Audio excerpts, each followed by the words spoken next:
53. The Everlasting Arms. This happened a good many years ago. One disaster after another hit this woman, so that, one by one, all her family was taken from her in one heartbreaking and sudden grief after another. When it was over, she couldn't eat nor sleep.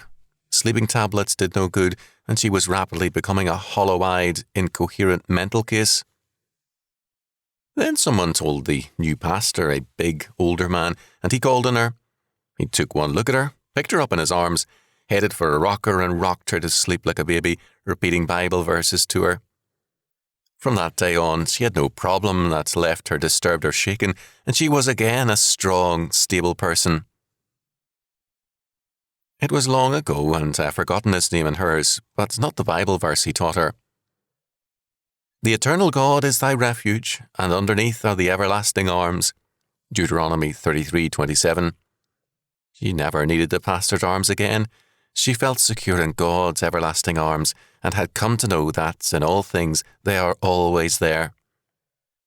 It was this faith that led David, in time of great danger, when his enemies sought to destroy him, and it seemed as though all men were against him, to say, "What time I am afraid, I will trust in thee." Psalm 56:3. David's refuge was God's everlasting arms. Many years ago, Elizabeth Eckers Allen wrote a poem expressing a longing, just for tonight, to be rocked to sleep by her mother. This was, of course, an impossibility, and for any adult, it would be no real comfort but an embarrassment. The sovereign and almighty God, however, holds us ever in his hands. This should give us more peace and security than any mother ever can. In terms of this, David said, "I will both lay me down in peace and sleep, for thou, Lord, only maketh me to dwell in safety." Psalm 4:8.